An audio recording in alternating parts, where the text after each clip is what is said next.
네, 두 번째 내용입니다. 두 번째는 사회과뿐만 아니라 모든 교과에 해당이 되는 이제 내용으로 이 협동 이제 학습인데요. 결국은 협동학습은 모든 교과에서 이제 하나의 교수학습 방법으로 이제 활용이 되고 있는데, 그중에서 이제 사회과 같은 경우에는 기본적으로 이제 사회성? 그러니까 다른 사람들과 다른 시민들과 함께 잘 사는 방법에 대해서 배우는 교과이다 보니까 이런 협동학습 자체가 어떻게 보면은 사회과에서 개별학습보다는 협동학습이 위주가 되어야 한다는 전제 조건을 가지고 있을 수밖에 없죠. 이제 개인적으로 어떤 문제를 해결하는 것도 굉장히 중요하지만 대다수의 사회 문제들이 다른 사람과의 갈등 조정이나 혹은 함께하는 집단의 문제가 많기 때문에 그러한 면에서 이 협동학습의 존재는 사회학에서 굉장히 중요합니다. 근데 이제 협동학습이라고 하면은, 그냥 평범하게, 그냥 일반적으로 생각했을 때 교사들이, 그냥 모든 대형으로, 함께 학습하는 것 자체를 좀 넓은 의미에서 협동학습으로 바라보는 경향이 좀 많다고 보시면 돼요. 그러니까 즉, 그냥 교사가 어떠한 의도 없이 그냥 제비뽑기나 아니면 다양한 방법을 통해서 모둠을 만들고 그 모둠대로 수업을 하면은 그게 과연 협동학습일까? 라는 질문에 사실 정확하게 말씀을 드리자면 협동학습은 아닙니다. 자, 협동학습이라는 것은 결국은 구조화되고 협동이 정확하게 일어나야 되는데 이런 것이 없다면 그냥 단순히 학생들이 모이기만 했던 거라면은 그거는 전통적인 소집단 학습에 가깝다라고 이야기를 할 수가 있습니다. 그래서 협동학습에서 집단은 구성원의 역할과 임무, 학습 과제가 매우 이제 구조화되어 있어야 되고 소집단 활동에서 구성원의 적극적인 상호작용과 협력이 효율적으로 이루어져야 된다는 점 말씀을 드리도록 하겠습니다. 자, 그러다 보니까 교사는 협동학습에 대해서 정확하게 알고 있어야 되고요. 학생들이 정확하게 협동을 할 수 있는 여건을 만들어줘야 한다라고 이야기할 수 있습니다. 자, 그 등장 배경은 이제 근대 공교육, 그러니까 외국에서 이제 서양에서 공교육이 처음 발생을 해서 공교육의 목적 자체가 자본주의 시장에 알맞는 시민을 양성하는 것이었어요. 그러다 보니까 다른 사람보다 내가 무엇을 더 잘하는지 굉장히 상대평가적인 접근에서 교육에 접근을 했기 때문에 학생들에게 주어지는 능력은 다른 사람과 협동하는 것보다는 다른 사람을 이기는, 경쟁에서 이기는 능력을 가르치고 있었다라는 거죠. 그러다 보니까 이런 경쟁학습 자체가 학생들의 잠재 능력을 충분히 개발시키지 못했었고, 그다음에 교육 자체가 목적이 아니라 학생들을 줄 세우는 수단으로 전락했다고 합니다. 사실 지금 우리 뭐 초등교육은 말고 초등교육 같은 경우에는 사실은 뭐 입시와는 좀 별개가 있기 때문에 줄 세우는 문화는 거의 없어졌는데 고등 같은 경우에는 일단 학생들이 입시라는 좀 굴레에 갇혀 있기 때문에 교육 자체가 이런 문화가 없어지진 않았죠. 당연히 이제 상대평가가 있는 거고 그걸로 줄을 세우는 거고요. 그다음에 지금 앞으로 선생님들께서 공부하시게 될 임용고시 자체도 줄을 세워서 이 줄 안에 들어가냐 못 들어가냐로 이제 교사가 되는지 안 되는지를 이야기하기 때문에 그러한 면에서 아직까지는 이런 문화가 남아 있다. 근데 이런 문화의 문제가 학생들을 패자로 만들어 성취도가 낮은 학생들에게 많은 좌절감을 안겨주었다라고 이야기를 합니다. 자, 이러한 경쟁 학습의 대안으로 제시되었던 게 이제 개별학습이라 그래서 상대평가가 아니라 절대평가를 기준으로 하고요.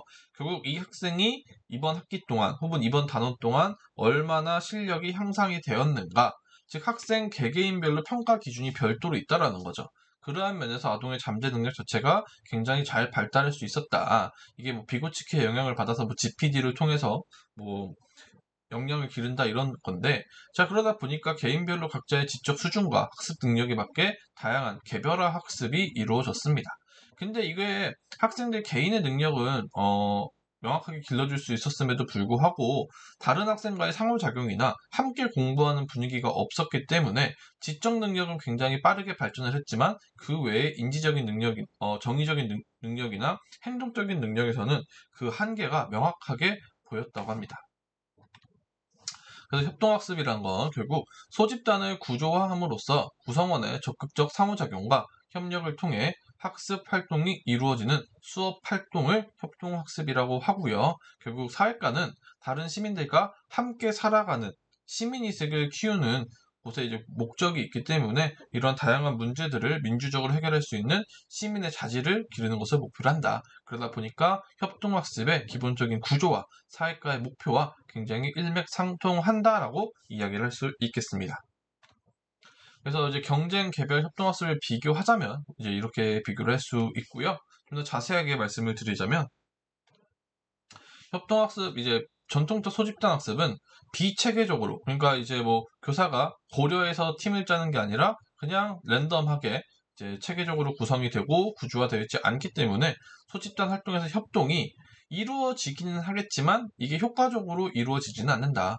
어떻게 보면은 반대로 갈등이 많아지고 이제 싸움이 많아지기 때문에 학급 분위기가 안 좋아질 수도 있고요. 수업 자체가 방해가 될 수 있는 요소들이 많을 수도 있다라는 거죠. 자, 그 다음에 협동학습은 반대로 집단은 구성원의 역할과 임무, 학습 과제가 매우 구조화되어 있기 때문에 소집단 활동에서 구성원의 적극적 상호작용과 협동이 효율적으로 이루어진다. 즉, 애초에 팀을 짤 때부터, 모둠을 짤 때부터 교사가 이 학생이랑 이 학생이랑 함께 이 공부를 하면은 더 잘할 수 있을 것이다 라는 전제하에 구조화를 모둠을 짜기 때문에 훨씬 더 효과적인 협동학습이 이루어질 것이다 라고 이야기를 합니다. 협동학습의 목표는요, 자, 지식의 이해뿐만 아니라 문제 해결력, 의사소통 능력과 같은 사고력을 신장시키는 것도 목표를 하고 있습니다. 즉, 지식과 사고력을 동시에 목표로 하고 있고요. 그 다음에 사회성, 협동 능력, 타인 존중, 책임감과 같은 사회적 기능과 가치를 형성할 수도 있습니다. 자, 이런 필요 조건으로는 그 전에 전통적 소집단 학습에서는 잘하는 학생들이 일명 캐리한다고 하죠. 우수한 학생들이 주도를 했었고 열등한 학생들은 소외가 됐었고 그 다음에 잘하거나 못하거나 의욕이 없는 학생들은 무임승차와 같은 다양한 문제들이 발생을 했습니다.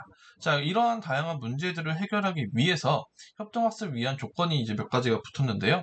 첫 번째는 이질적 집단의 구성, 즉 다른 능력, 뭐 공부를 좀 어떤 성취 기준이 좀 성취도가 높은 학생과 낮은 학생이 함께 골고루 섞여 있어야 하고, 그다음에 여기서 말하는 배경이라는 거는 이 교육 자체가 미국에서 왔기 때문에 뭐 경제, 문화적, 사회적 배경이 다양한 학생들이 섞여 있어야 한다. 왜냐하면은 이렇게 섞여 있는 과정에서 예를 들면은 뭐 엘리트 백인들에만 모여 있는 집단끼리 공부를 하면은 똑같은 생각만 한다라는 거죠. 근데 다양한 흑인도 있고 뭐 히스패닉도 들어오고 다양한 배경을 가진 학생들이 들어와야 이 진정하게 다른 사람들이 다른 인종이나 이런 사람들이 어떻게 생각하는지를 알 수 있다라고 전제하에 이질적 집단을 이야기를 했는데 사실 지금 제 말을 들어보시면은 굉장히 백인 중심적이죠.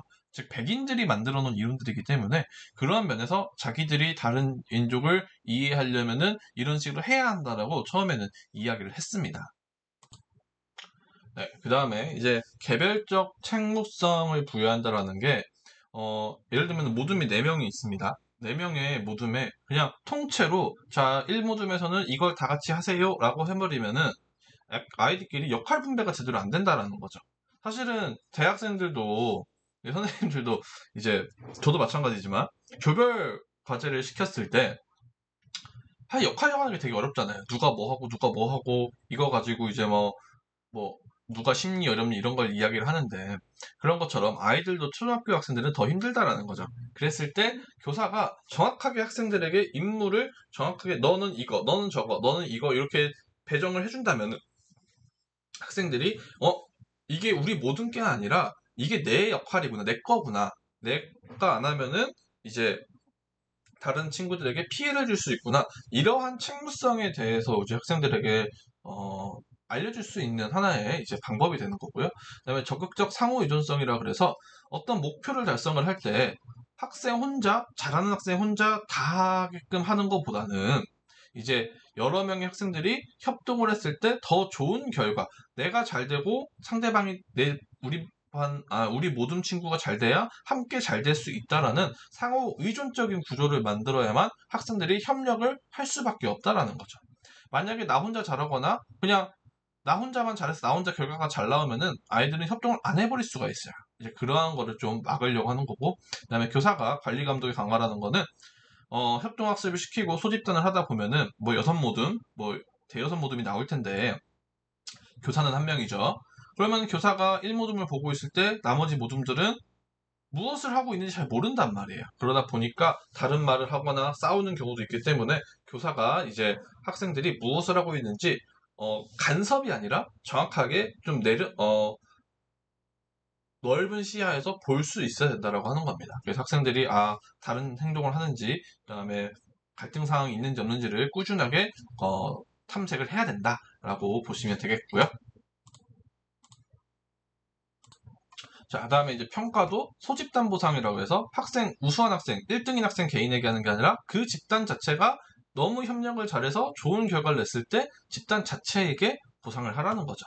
그래서 상위 집단 학생이 하위 집단 학생을 도와주고 협력하게 만들어야 한다라는 건데, 네, 참 어렵죠. 네, 어려운 문제고, 어떤 일도 있냐면은, 하위 집단 학생이 잘 따라와주면은 이제 잘 굴러가는데, 하위 집단 학생이 또 이제 단순하게 성취도만 낮은 게 아니라 수업 태도가 나빠버리는 수가 있어요.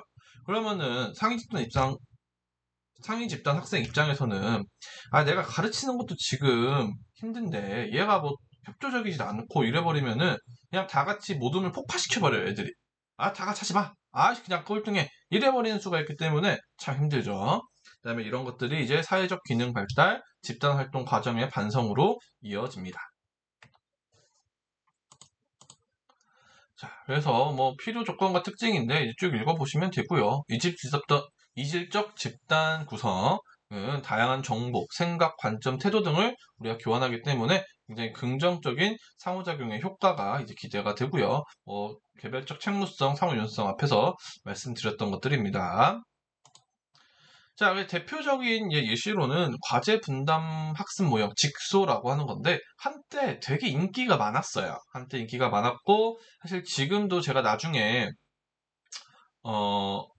좀 우수 수업 동영상을 하나 보여드릴 건데, 이제 그게 이번에 그 서울교대부초에서 이제 공개 수업용으로 만들어진 동영상인데, 아직 영상으로 제작이 안 돼가지고, 제가 아직 보여드리지 못했지만, 나중에 보여드릴 거예요. 그게 이제 과제 분담 학습 모형으로 이제 만들어질 예정인데, 이제 결국은 학업 성취뿐만 아니라 다양한 인종과 문화를 가진 학생이 사회적 관계를 형성하는 데 초점을 두고 있다. 근데 이거를 다른 말로 저희는 전문가 학습 모형이라고도 해요.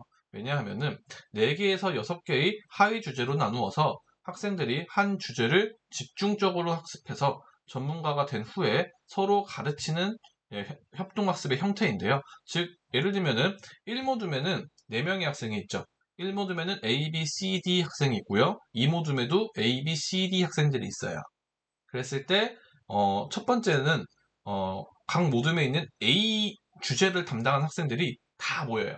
1모둠에 A, 2모둠에 A, 3모둠에 A끼리 모여가지고 A에 대해서 공부하는 거죠. 그 다음에 B는 B에 대해서 공부하는 거고. 그러면은 각 A, B, C, D 학생들은 A, B, C, D에 대해서 전문가가 되겠죠. 각각의. 그 다음에 다 같이 다시 원모둠으로 들어가서 1모둠에 가면은 A, B, C, D 전문가 모둠에서 공부를 하고 온 학생들이 다시 모여서 돌아가면서 A부터 D까지 차례차례 서로 도와주는 역할입니다. 즉 또래 선생님이라고 생각을 하시면 되는데, 이런 협동학습의 이제 구조가, 학습의 원천은 교사가 아니라 소집단의 구성원이고 학습의 성공은 구성원의 협동에 의해서만 얻을 수 있다. 다른 학생의 도움 없이는 학습이 불가능하도록 구성되어야 한다. 즉 협력할 수밖에 없는 상황을 만들어야 한다라고 구조에서 말하고 있습니다. 그래서 구체적으로 말씀을 드리면 모집단 형성에서 전문가 학습지를 배부합니다. 전문가 학습지를 보시면은 1, 2, 즉 학습지마다 내용이 다 달라요. 내가 맡은 거에 따라서 이 1번을 맡은 학생은 이것만 공부하는 거고 2번을 맡은 학생은 이것만 공부하는 거죠. 그 다음에 전문가 집단에게 학습하기. 이제 전문가 집단에 다 돌아가가지고 각각의 이제 전문가 학습지를 들고 가서 좀 더 깊이 있게 배운 다음에 3단계 모집단에서 다른 학생을 가르칩니다.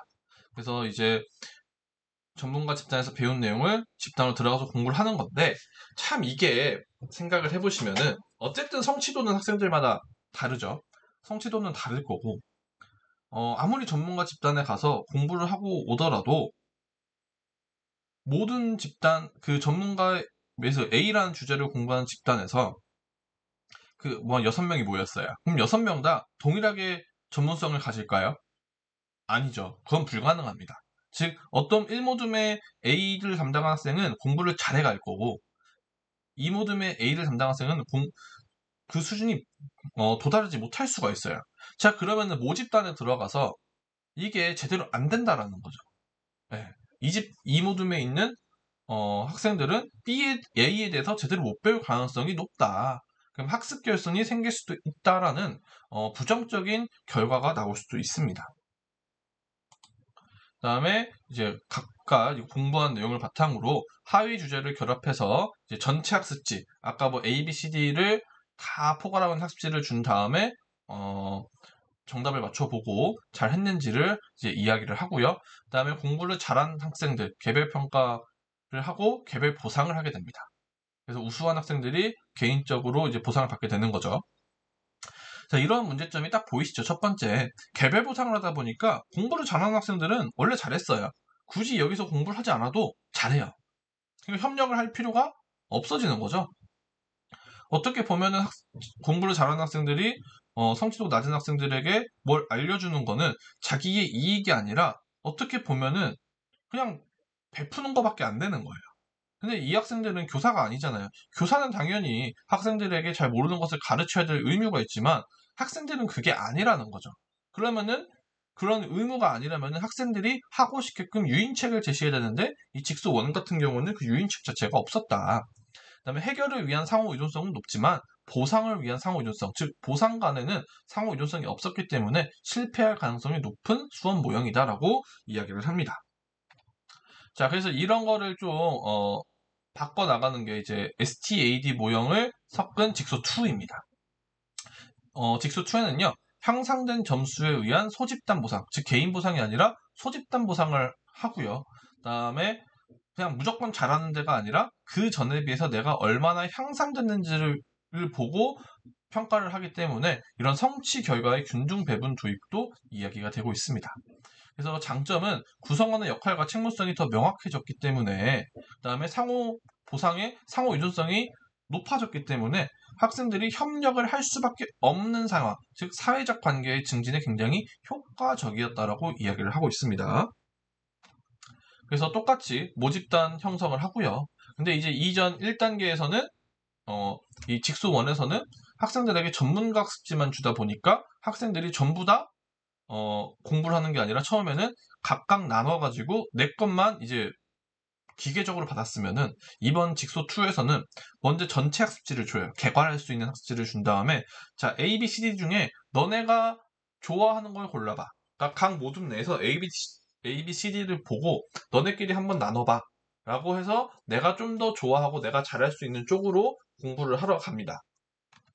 이렇게 전체 학습지를 주는 거죠. 다음에 똑같이 2, 3, 4, 5 단계는 똑같고요. 다음에 6단계에서는 이제 결국 보상 방법이 다르다라는 거죠.